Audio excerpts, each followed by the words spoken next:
The new dev thoughts are out, and with it we have a new survivor reveal. I'd like to welcome in the Void Fiend to the roster. A very interesting new character with a gameplay mechanic not seen yet. There's also a whole gameplay video, much like the last dev thoughts, so we can look at that, see some of the new items. There are some new items, a new map, and various other things.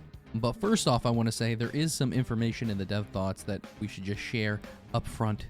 First off, there is no exact release date for console, but they're aiming for Q2. And there will be more information in the future, they say. They will also be releasing this on the Epic Games Store. And Survivors of the Void will have the same introductory price, so a cheaper price at the very beginning of the release on the Epic Games Store, just the same as Steam. So for everyone who loves Fortnite, this is for you. But now let's actually take a look at this Void Fiend. Jonathan calls him a real Jekyll and Hyde. And instead of having alternate abilities like all the other survivors do, you instead have two different states you can be in. The regular Void Fiend and the corrupted Void Fiend.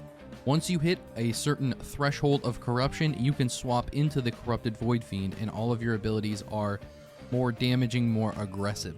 You can already see that some of these abilities do a lot of damage even without being in the corrupted versions.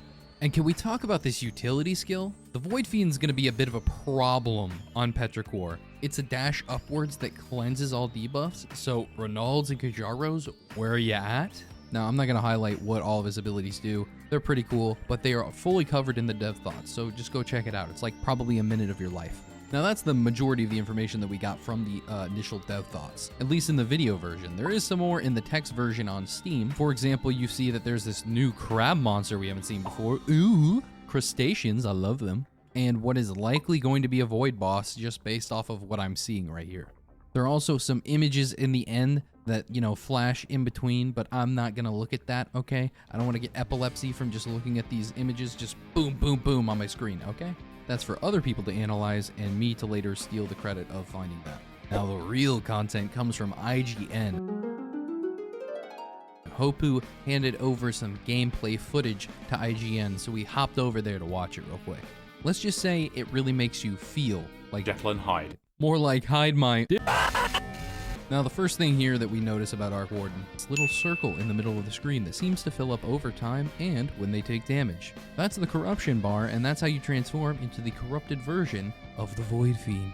Now, I don't want this video to take forever, so we're just going to cut to some clips of the Void Fiend doing some cool things and then the items they pick up. So first new item that we have is the Mocha, and the Mocha is kind of like a Starstorm item.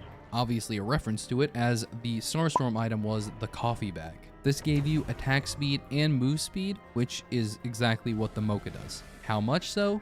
Not sure, they don't give us any information on that. Much more interestingly here is that they actually pick up a void item from one of the void boxes that you sacrifice 50% of your HP for. In this scenario, we get the Crusty Key. Now, we actually do get to see what the Crusty Key does, and it's actually pretty good. It's just like the Busted Key, where you get a lockbox that you get every stage.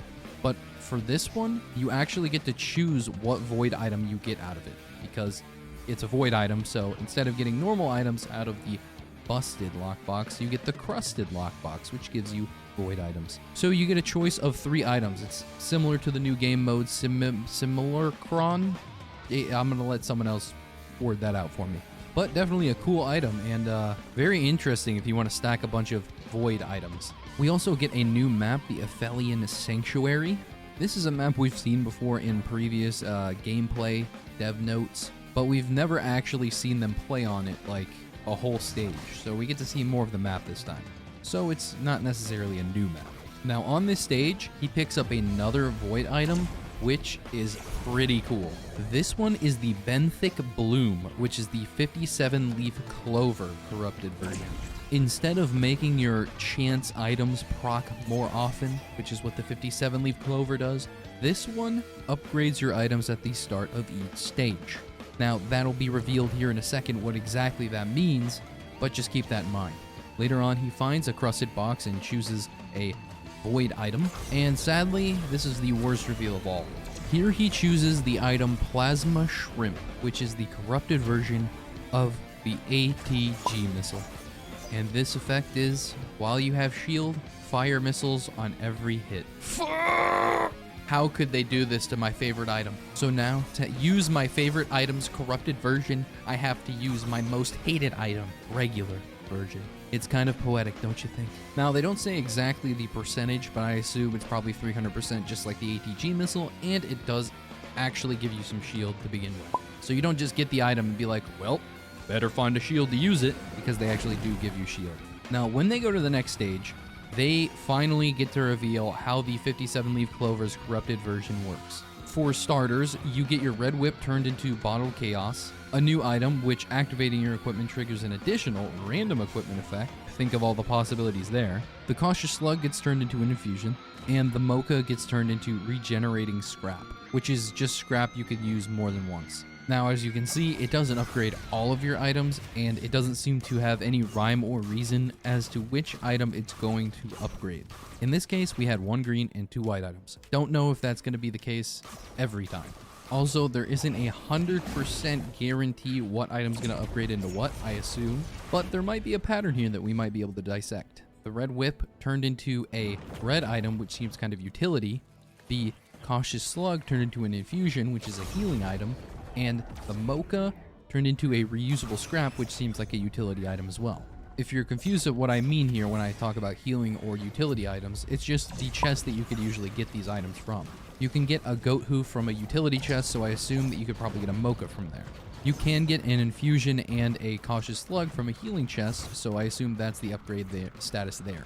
You can also get a red whip from a utility chest, and I assume you can also get this red from there as well. I assume that's how the upgrades are considered. Otherwise, you might get all of your damage items just turned into red whips or something like that.